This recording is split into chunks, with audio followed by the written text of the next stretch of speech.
Davis, Piglia, Camilla, Roncino y Kafka, hay algo que todos estos autores comparten y es una editorial, Eterna Cadencia. Cuando se trata de libros o de literatura hay un problema con la palabra producción, acá se llama edición. En Argentina hay más de 400 editoriales independientes, más o menos el mismo número que editoriales en toda Latinoamérica. Hay dos megagrupos editoriales, Grupo Planeta y Penguin Random House. Estas dos empresas por mes editan la misma cantidad de novedades que las editoriales chicas por semestre. En Argentina en 2024 se publicaron alrededor de 10.100 libros a distribuirse en 1.623 librerías alrededor del país. 3,43 librerías por cada 100.000 habitantes hay en nuestro país, un indicador mucho mayor a todos los países de Latinoamérica.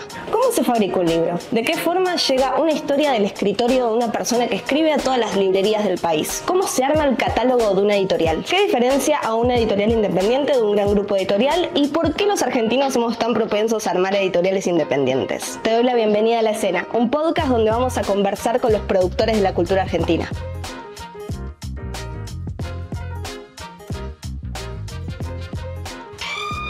Paren, y hay algo que no les conté, que es este episodio lo va a coproducir Cecilia Bona. Ella es la fundadora del proyecto Por qué leer, que fomenta la lectura en muchas plataformas, YouTube, Instagram. Tiene un podcast que tiene más de 3 millones de escuchas y tiene otras iniciativas también como colectivo de lectores, hace cursos. Bueno, es una señora empresaria de la lectura. Sobre todo una señora.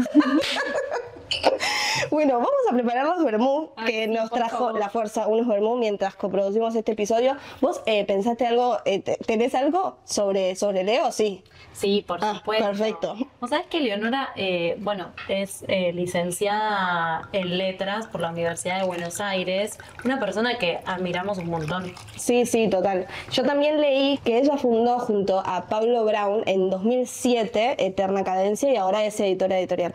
Vos sabés que en el año... Directora editorial, perdón. Sí, la vemos siempre que nos presenta los libros. Total. Lo hace con una pasión. En el año 2015, de hecho, la Fundación El Libro le dio el premio a la editora del año por su compromiso con los libros. Es como una persona muy apasionada que además los defiende. ¿Pomelo, limón o naranja? Naranja. Naranja. Yo voy a elegir pomelo. Es muy lindo hablar con Leo porque, como siempre, nos demuestra esa pasión y ese amor por lo que hace. Es alguien que sabe transmitir y sabe contagiar. De hecho, viste que la llaman mucho para dar conferencias, para dar charlas. Cuando le toca hablar de los libros que hace y también que hacen los demás, se nota mucho que sabe y además que puede transferir ese saber. Sí, y también por su experiencia, que viene trabajando desde hace mucho tiempo en otras editoriales como editora, también eso le agrega valor a Eterna Cadencia, indudablemente. Totalmente. Su experiencia. ¿Sí? ¿Ya llegó? Sí, gracias. Bueno, vamos.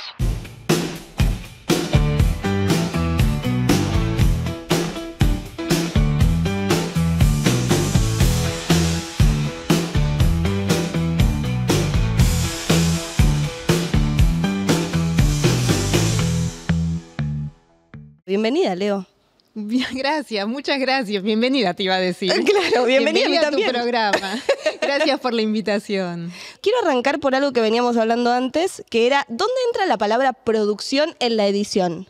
¿Entra? Entra porque justamente en la jerga de los editores y editoras llamamos producción y preproducción a todo lo que ocurre antes de mandar el libro a imprenta. Por ahí llamamos edición, editing, a la parte donde el editor, la editora está trabajando con el texto, pero una vez que el texto ya está listo, esta es la novela, es así, el libro de cuentos, el ensayo, lo que sea, lo que viene después que tiene que ver con la maquetación, ¿no? Poner en página para que se vea el libro después como lo vemos en la página, el diseño de la tapa, etcétera. Todo eso lo llamamos preproducción y producción. Perfecto, entra re bien. Y vos tenés una producción milenaria, hace muchos años. Milenaria, ya me tocó señora y producción milenaria, yo la voy anotando.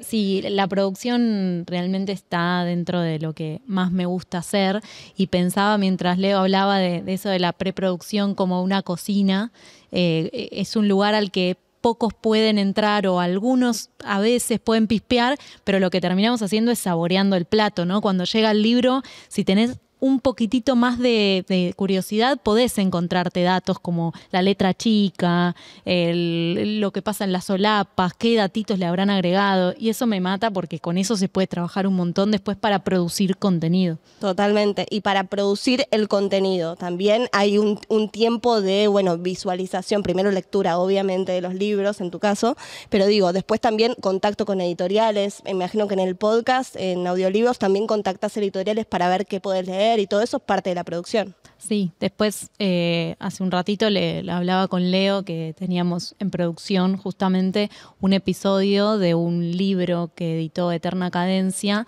el libro Cuentos Completos de Diego Angelino, con el que después llega a hacerse el podcast, ¿no? El episodio tiene primero que ver con un rato de lectura, después tiene que ver con seleccionar dentro de todos los cuentos de Diego. ¿Por qué este? Hay algo de intuición, después quiero saber cómo es la intuición de Leo también, la intuición del editor. Hay algo de decir, creo que este es el episodio, o este es el cuento que mejor va a caber para cómo es la lista y cómo creo que son los oyentes del podcast. Y después es pedir el permiso, ahí sería la parte de la preproducción, pedir el permiso, asegurarme de tenerlo, qué se necesita según cada editorial o cada libro, bueno, y después grabarlo y después sí postproducirlo. Claro, todo ese proceso anterior al producto que vemos o que escuchamos o el libro que leemos, ¿no? Quiero arrancar desde los inicios, Leo. ¿Cómo arrancaste en la edición? ¿En qué momento arrancaste? ¿Cómo llegaste ahí? Bueno, empecé en el siglo pasado, para decirlo como Milenaria. brutalmente. Milenaria. Exactamente. Empecé en el año 1996. Te la hago corta. ¿Querés la anécdota inicial? Me encanta, lo fundacional me encanta. La anécdota es, yo me estaba por recibir de licenciada en letras y había empezado a trabajar hacía muy poquito con Silvia Hoppenheim en su programa El Fantasma, que estaba en Canal A, que en realidad todavía no era Canal A, se llamaba Arte Canal. Y decidimos con Silvia salir a buscar publicidad para sacar algo de dinero del programa, y a Silvia le toca ir a Alfaguara. Juan Martini era el director editorial, el escritor Juan Martini, y además de conseguir Silvia la publicidad para el programa, Juan Martini le dice: Silvia, necesito alguien para prensa, no hace falta que tenga experiencia, que sea licenciada en letras. Y Silvia le dijo: mi productora te puede ayudar. Y yo le dije, cuando me contó, estás loca, porque no sé lo que es una editorial. Claro. Me dijo, no te preocupes, yo te cuento de qué se trata. Y bueno, así empecé en el 96 en Alfaguara, y bueno, al poco tiempo ya estaba haciendo edición. Bien, después con Pablo armaste Eterna Cadencia. Sí, en el medio estuve en Editorial Norma, Grupo Editorial Norma, estuve como 9 años ahí, y lo marco porque para mí fueron unos años muy formativos. En Alfaguara finalmente estuve 3 años, pero en Norma yo siento que como directora editorial aprendí lo que era realmente llevar adelante una editorial, armar un catálogo, y algo que repito siempre, que es que los números se lleven bien con las letras, porque si uno como editor, editora, no puede hacer esa ecuación, la terminan haciendo accionistas, gerentes financieros, etcétera, ¿no? Y eso yo lo aprendí en Norma, que para tener la libertad que queríamos tener en ese momento, teníamos que hacer que sea viable el proyecto, ¿no? Qué interesante. ¿Qué significa números que se lleven bien con las letras? Porque se supone que no tendrías que pensar en el mercado a la hora de editar. Por supuesto, pero además tenés el mercado por un lado, podés mirarlo, no mirarlo, eso es como toda otra charla aparte que si quieren también podemos tener, pero además es cuánto imprimo, cuánto me salen esos libros, claro, qué precio le tengo que poner a ese libro para después recuperar el dinero y seguir, tengo que pagar el diseño de la tapa externamente, cuánto puedo pagar, voy a pagar un anticipo de derechos de autor, cuánto puedo pagar, todo eso. En la editorial toda terminan siendo números que tienen que llevarse bien con las letras para que sea sustentable el proyecto. ¿Y cómo es ese proceso? O sea, ¿cómo es que de un manuscrito pasa a un libro? ¿Podrías como hacer esa línea de tiempo? así como sucintamente, una vez, bueno, llegan un montón de manuscritos, leemos, y una vez que decidimos, bueno, este libro nos interesa publicarlos, tiene que ver con nuestro catálogo, etcétera, y el autora está de acuerdo, a veces hay un primer momento, yo hablaba de editing antes, hay un primer momento donde hay un ida y vuelta con el escritor, escritora, che, me parece que, ¿qué te parece? Sí, ¿no? Hasta que el texto llega como a la mejor versión que puede tener. A veces ni siquiera es necesario esa etapa. Y pasa a ese proceso de corrección y diseño del libro, ¿no? Para que el manuscrito se vea como después se va a ver en el texto. En el libro, perdón. Hay 2, 3 vueltas de corrección en el medio. Mientras tanto pensamos la tapa y se diseña la tapa, luego el libro va a la imprenta, se imprime el libro y finalmente llega, y en realidad ahí empieza todo otro mundo que es qué hacemos con ese libro, ¿no? Total. Entonces, ¿cómo hacemos para que los libreros, los periodistas, los lectores se enteren de ese libro y quieran leerlo? Me agarro de lo que dijo Leo, porque ahí entra Ceci. Y sabemos nosotras, porque yo también genero contenido sobre libros, entonces todos los meses nos llegan muchos libros, hay mucha oferta en el mercado editorial. ¿Cómo se hace para generar la demanda? ¿Cómo se hace para generar como el interés por un libro? Sé que es amplia mi pregunta, pero digo, ¿cómo se hace para generar esa lectura, en definitiva? ¿Cómo se hace para militar un libro? Bueno, hay muchas respuestas correctas. Así como es amplia la pregunta, la respuesta podría tener muchas variantes, porque en verdad depende mucho también en qué red social o en qué canal vos vas a difundirlo.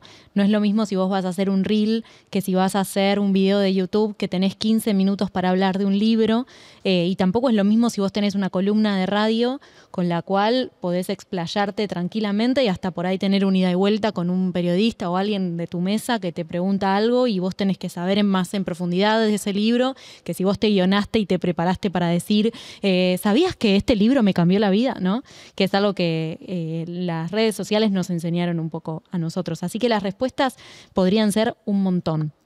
Ahora, como para dejar alguna, yo creo que tiene que ver con encontrar la manera de despertar la curiosidad, que es algo que los libros nos enseñan. Por ahí es una poesía un poco baratienza la que estoy haciendo, pero el libro cerrado ya despierta de por sí la curiosidad o intenta llamarnos la atención, prometiéndonos algo que hay adentro que nosotros vamos a ir a buscar siempre y cuando nos tentemos. Entonces, la manera de despertar ese interés es encontrar la ramita o el lugar en el que te digo, tal vez este libro puede ser para vos porque.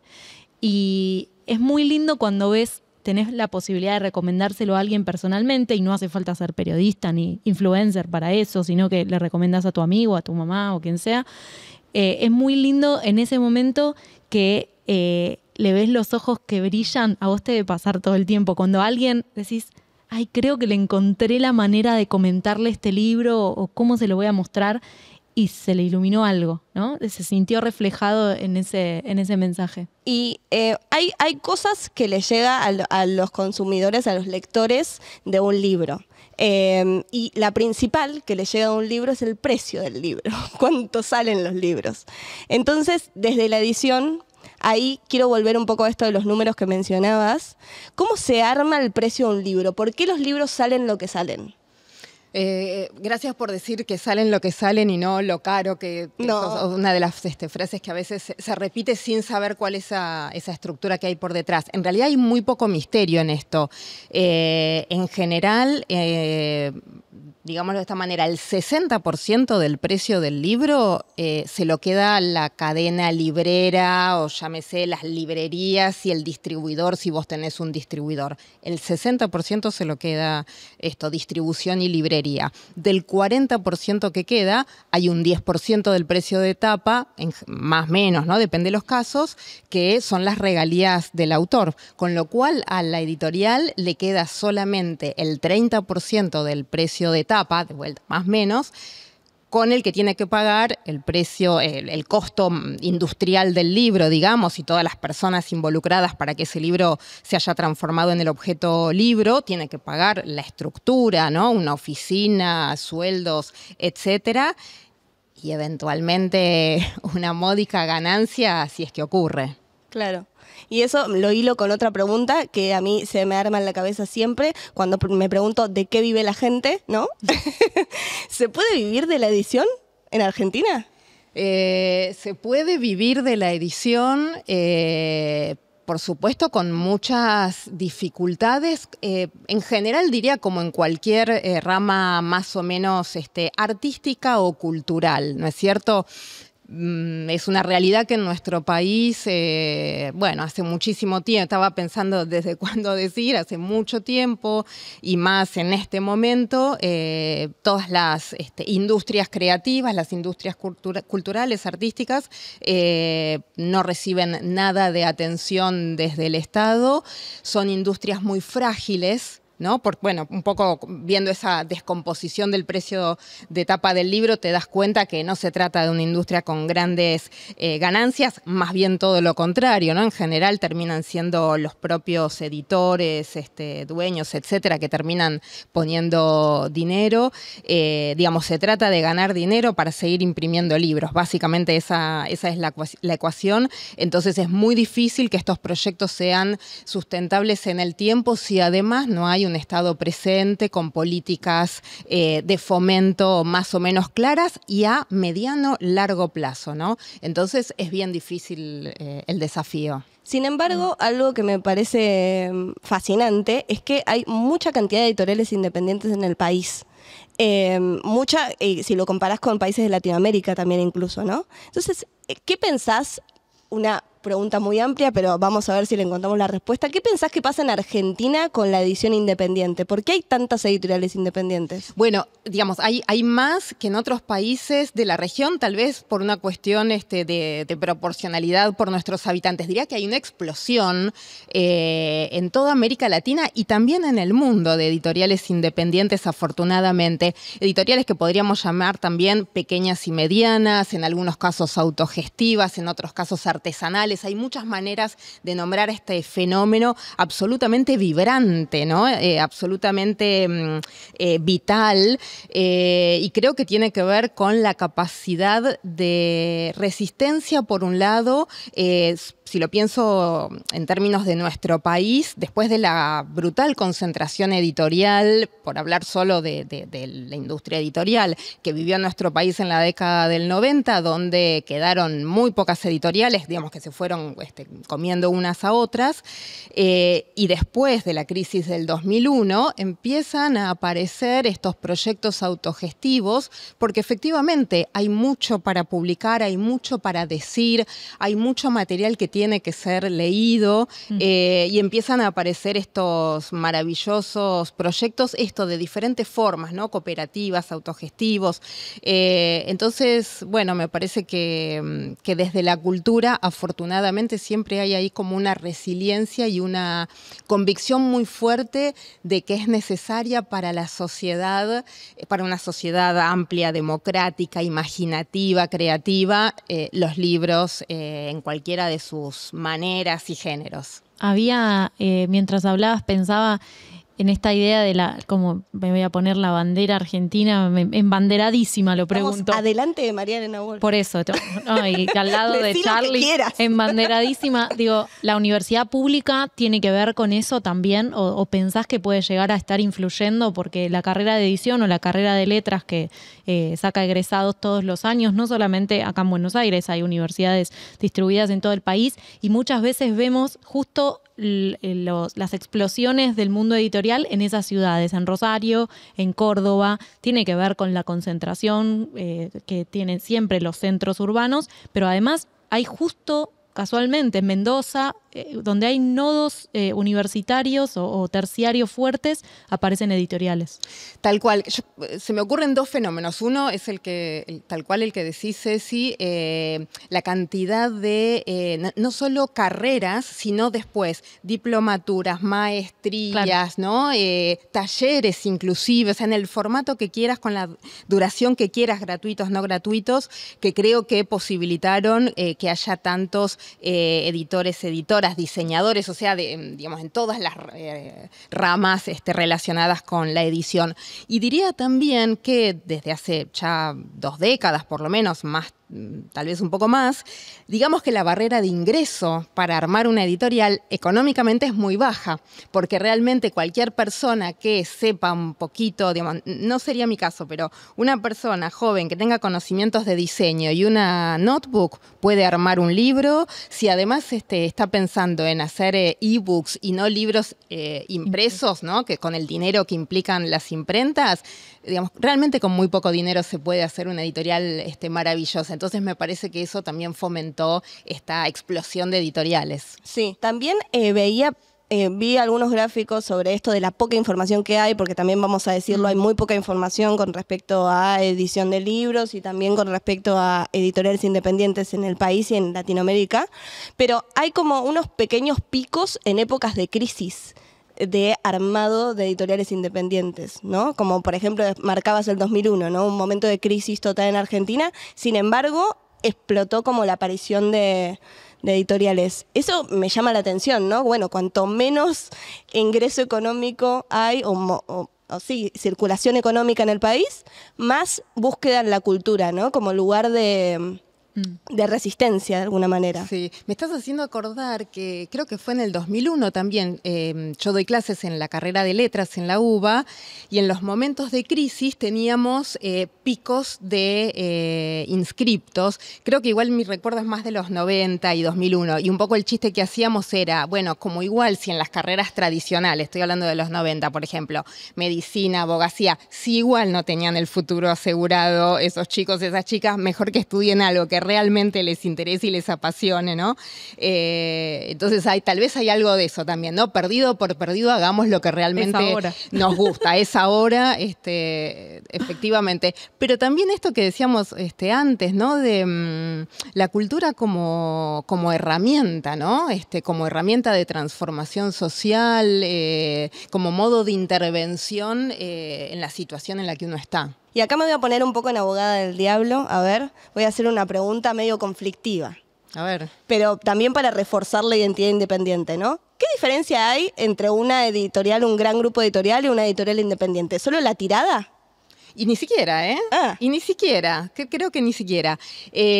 Bueno, la respuesta es obviamente amplia y supongo que cada editora dará su propia respuesta. A mí me gusta pensar que sobre todo son 2 maneras de concebir el libro diferente, ¿no? Y digo esto y después siempre también aclaro, sin hacer una cuestión maniquea donde hay un bueno y un malo, porque los grandes grupos publican libros maravillosos, ¿no? Y también en la edición independiente hay libros que no están buenos, que no están bien editados, que no están bien traducidos, y eso también es cierto. Entonces, en ningún lado es que tenemos, bueno, está bien por este lado. Sin embargo, y generalizando, digamos que los grandes grupos lo que necesitan son productos de consumo, llamémosle, ¿no? Ni siquiera libros, que sean consumidos en el menor tiempo posible, ¿no? Necesitan el bestseller enseguida, ¿no? O el instant book, esos libros, no sé, la biografía del presidente, del candidato a presidente X no autorizada para que se venda rápido y, obtener dinero de manera rápida. Y en general tienden a importarles menos los catálogos editoriales, ¿no? Ese fondo editorial que uno va construyendo con el tiempo.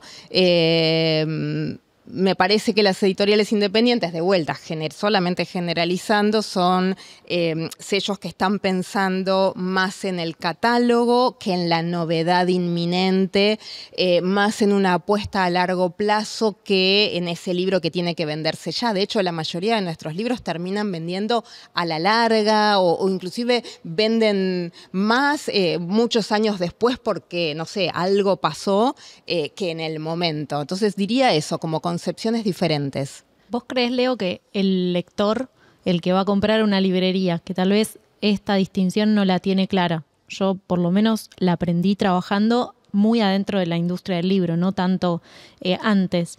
¿Debería saber más acerca de esa diferencia o está bien así? No, para nada. Me parece que el lector tiene que... Bueno, no sé, no me lo había...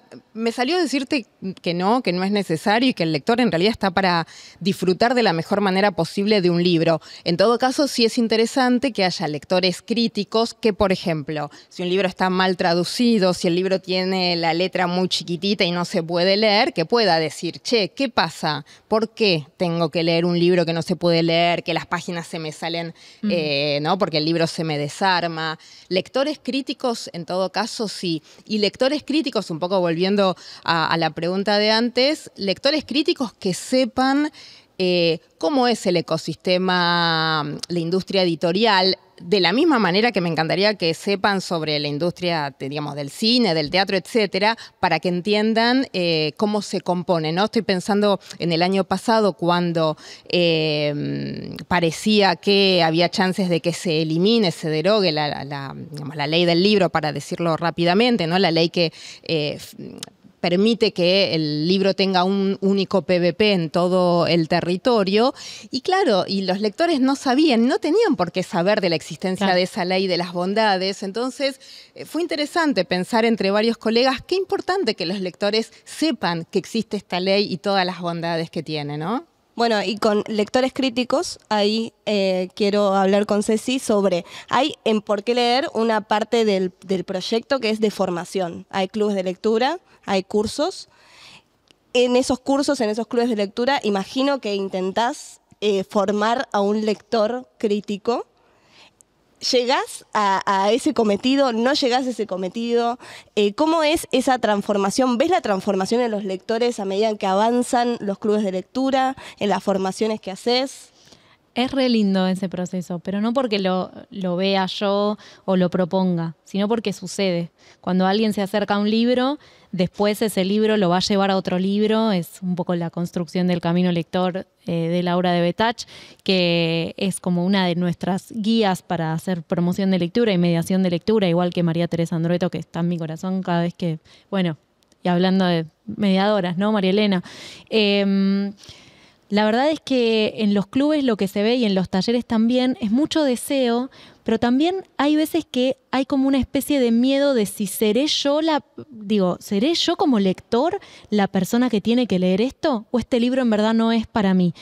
Vinimos con una carga muy, muy del super yo, ¿no? Que hay alguien que dice esto, no lo tenés que leer, no, vos no leíste tal, ay, leí historieta, mirá si va a leer a Borges, no, que se corra. El deber ser. El deber ser como lectores, que es lo más aburrido que puede haber, porque hay libros que está bueno leer y está también buenísimo estar en compañía de gente que haya ido a la academia y que te pueda guiar en ese camino. Pero también está bueno el descubrir y el animarse a descubrirse siendo un lector que ahora puede entender un texto. Acabo de terminar de leer el último libro de Beatriz Arlo, que se llama No entender, y son sus memorias. Las terminó de escribir poquito antes de fallecer y las editó Siglo XXI. Y en ese libro ella valora el no entender como parte del proceso de la vida, ni siquiera del proceso de aprendizaje. Es decir, leo este libro 4 veces y no lo entiendo, no porque el libro no se entienda de por sí, sino porque soy yo la que no lo entiende, pero lo voy a seguir intentando y en esta alegría voy a disfrutar el proceso y después llegar al libro. Así que como para volver al principio, que es los clubes de lectura, yo parto de ahí. Yo les cuento a las personas que vienen al club que yo tampoco soy una persona de la academia, que todo mi conocimiento y mi aprendizaje con el libro tiene que ver con haber estado leyendo y seguir leyendo y hablar con mucha gente que lee. Y trabajamos mucho en el concepto de si no entiendo, igual sigo. Y es algo que pasó porque una vez una de las chicas que venía hace mucho tiempo dijo, yo este libro creo que no es para mí, no lo entendí y estoy muy mal porque no lo entendí. Y ¿Qué libro era? ¿Podemos decir? No me acuerdo, Oh. no me acuerdo porque fue hace muchos años. Y lo importante había sido que todos le dijeron, bueno, no importa, obviamente yo a la cabeza, ¿no? Pero no importa, seguí, vas a encontrarle la vuelta. Y de vez en cuando, después el club sube y baja de gente, no es siempre las mismas personas y demás, pero de vez en cuando alguien dice, me acordé del consejo, para este libro me acordé del consejo de que hay que seguir leyendo, y funciona, porque en un momento aparece el sentido, y si no lo tenés, te acercás a otro que tal vez tiene un sentido que le encontró, y ahí sucede la magia. Es muy emocionante, la verdad, porque el libro tiene ese poder, el poder del encuentro, como casi, por lo menos para mí, a mis ojos, pocas cosas lo tienen. Total. Bueno, estamos encontrándonos en este momento. Claro. Por el libro, un poco Absolutamente. también. Me quería agarrar de lo que decía recién Ceci, de ir encontrando el sentido e hilarlo con otra cosa, que es el catálogo de la editorial. ¿El catálogo de la editorial se va encontrando al hacer o ya es una concepción anterior, que cuando se hizo Eterna Cadencia dijeron, no, bueno, vamos a editar a esta gente y vamos a ir por estos caminos, o se va encontrando? Está buenísima la pregunta porque cuando empezamos con Pablo Brown en el 2007, en realidad, o sea, antes de que salgan los primeros libros, nos dimos cuenta que no tenía sentido hacer un manifiesto. Vamos a publicar este tipo de libros, porque entendimos que el catálogo se va construyendo un poco en la interacción con los lectores, con los libreros, con los periodistas, con otros escritores que te van recomendando. Entonces, por ahí nunca nos hubiéramos imaginado, publicar determinado autor, pero hay algo que te va, un libro va llevando a otro libro, ¿no? Y creo que un poco por eso fue que nos surgió esta imagen de las constelaciones para pensar el catálogo, porque nos dábamos cuenta en retrospectiva que se había armado una constelación. De hecho, cada tanto me vuelvo a acordar que lo de las constelaciones empezó el día que nos dimos cuenta que ya habíamos publicado 2 libros de Georges Perec, no los me acuerdo de Georges Perec, pero bueno, digamos que el procedimiento estaba ahí. Habíamos publicado a Edouard Levé, el escritor, artista plástico francés, que tiene un libro que se llama Me Acuerdo, y descubrimos, porque no lo conocíamos hasta ese momento, a Joe Brainard, un artista plástico, escritor de la segunda mitad del siglo XX de Estados Unidos, que es quien inventa el procedimiento de los Me Acuerdo. Decidimos publicarlo y ahí vemos que se arma como nada, este circulito. Ah, mirá, uno llevó al otro y llevó al otro, pero eso lo podés ver retrospectivamente, no es que hubo una decisión de, bueno, y ahora vamos a, ¿no? Y así se van armando, mirando para atrás. Y ahora hablando como de tu labor, como más directo a tu ego como editora. ¿Cuál fue el mejor libro que vos decís, me consagré como editora? Ahí la vemos a Leo entrando en un compromiso con todos sus autores.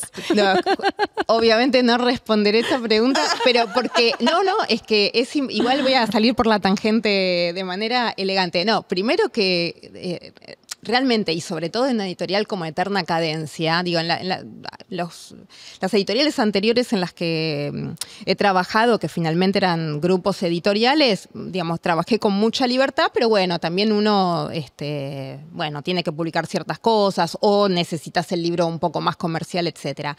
En Eterna Cadencia, creo que con Pablo nos damos el lujo de publicar lo que más o menos queremos y entonces eso sería justamente, como dices Ceci, muy injusto porque queremos con la misma fuerza cada uno de los libros que publicamos. Si querés en términos muy personales, como ustedes creo que bien saben, soy una fanática de la Escuela de Frankfurt, de Walter Benjamin, de Theodor Adorno, un poco por mi formación de la carrera de letras. Cuando publicamos, no ya algunos libros de Benjamin y algunos libros de Adorno, sino un libro con el que yo me formé y que para mí fue muy importante, que es Origen de la dialéctica negativa de Susan Buck-Morss, que era un libro que había publicado siglo XXI en la década del 70, 80, que yo ya había leído en fotocopias en la facultad, que lo tenía todo tan subrayado, de esos libros que decís, lo voy a volver a fotocopiar para empezar a subrayar de cero porque ya no se lee nada esto. Y bueno, cuando se nos ocurrió reeditar ese libro y tuvimos la suerte de hacerlo, ese día fue como la gloria. Aparte dejás una huella para otras Leonoras que están en la facultad o que están leyendo, como, bueno, ahora te voy a dar el libro, ¿no? Como una manera de poner ahí un mojón en la historia mundial. Uh-huh. Tenemos el libro de Leo, quiero saber tu libro. El libro con el que arrancaste a hacer contenido o en el que decís, no puede ser tanta gente que leyó este libro por mí, que te mandan mensajes como diciendo, ese libro que con el que tendría que tener mucho dinero, o sea, me tendría que estar exacto, haciendo rico. Con el que te tendría que llegar plata al home banking. Claro. No, te cuento la de la historia de por qué leer, de entender el lugar de los libros en mi vida, que tiene que ver con Stoner. Stoner de John Williams, que acá lo trajo, no sé cómo se llama su traductor, Fiordo. Es un descubrimiento para mí porque recién empezaba por qué leer, porque pasé por una librería que era una práctica que no tenía tan habitualmente. El librero me lo recomendó, fue una recomendación desde una pasión que no se podía ni siquiera entender por qué ese señor estaba a los gritos de un lado a otro de la librería sacado diciendo quiero que leas este. Porque Stoner al principio no me gustó para nada y a medida que fueron avanzando las páginas empecé a entender qué era lo que ese libro me iba a dar, porque lo terminé llorando en una parada de colectivo abrazada al palo de la Croce y Álvarez Tomás, llorando consoladamente, porque es el libro y por qué lloré, es toda la vida de este personaje de Stoner. Y al final, bueno, como ya te lo spoileé al principio del libro, él va a morir. Y cuando llega el momento de la muerte, todo lo previo es la misma conversación que yo tuve con mi abuela antes de que ella muriera. Es las mismas preguntas que se hacía mi abuela son las que se hace el personaje de Stoner. Y fue tan impresionante verlo escrito por alguien en 1965, que yo lo estaba leyendo en el 2018, pero mi abuela y yo lo habíamos conversado en el 2010, cómo todos los universos de pronto habían confluido. ¿Qué me importa si existen los viajes en el tiempo? En ese momento estábamos todos en ese punto.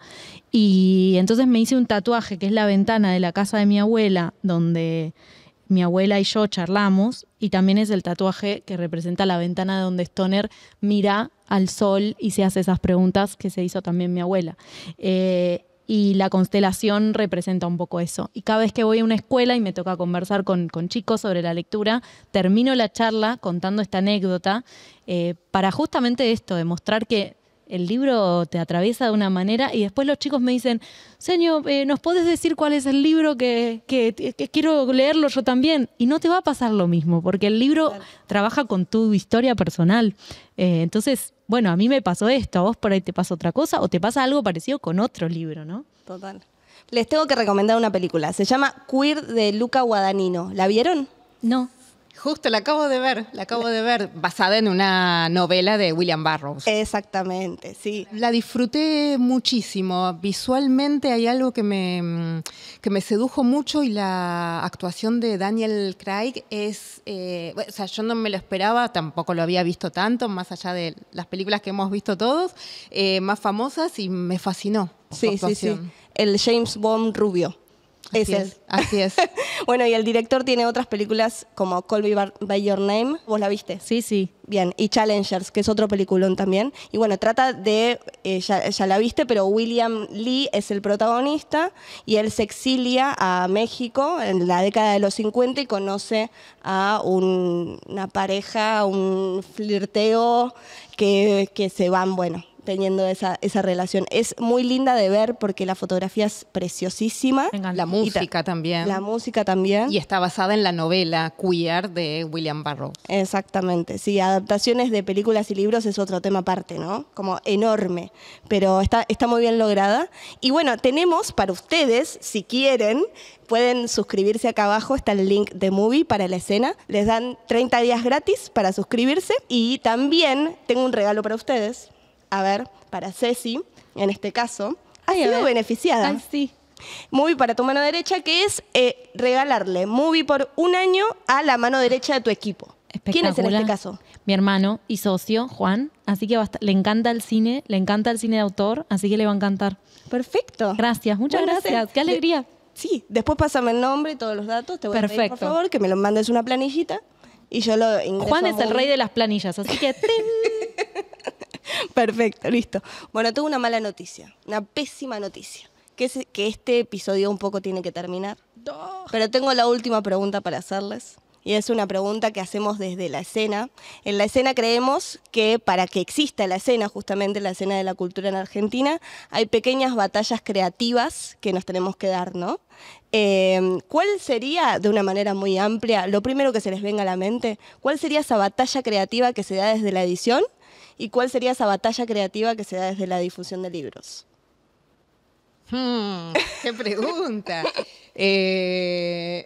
Se me ocurrió una respuesta general y una muy coyuntural, pero igual las dos van atadas, es lo mismo, voy con la más amplia. Necesitamos inventar esas nuevas maneras creativas básicamente para que este mundo de los libros siga existiendo. Hay momentos en que, y perdón que me ponga tan terrenal, hay momentos en nuestro país que exportar, como el momento en el que estamos ahora, se hace prácticamente imposible, ¿no? Y es fundamental para nosotros que los libros puedan salir y viajar por la región encontrando otros lectores. Entonces, solamente con creatividad, lamentablemente, vamos encontrando algunas salidas. Entonces, sí, me parece que tenemos que aplicar la creatividad para la subsistencia, básicamente. Uh-huh. Yo, la verdad es que no sé muy bien qué batalla. Creo que sí está bueno no poner en disputa la tecnología con los libros, no hacerlos contradecirse o contrastarse como si fuera una cosa o la otra.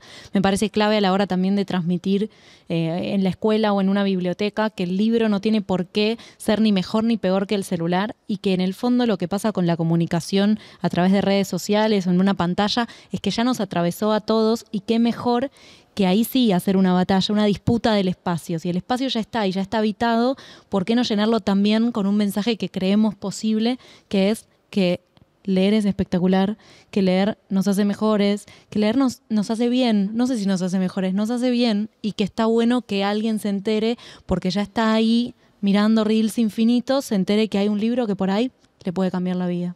Bien, las batallas de las invitadas de hoy dicen que nuestros escritores y nuestras escritoras tienen que salir al mundo para armar esa cultura en Argentina también un poco, para difundirla, y también que no tenemos que contrastar las letras con la tecnología, ¿no? Que tienen que convivir y que tenemos que seguir hablando sobre libros, que es lo que nos gusta. Gracias por venir. Gracias por la invitación, gracias. Y las voy a abrazar y les voy a dar un beso. Ahí está, corremos estos micrófonos, ya está.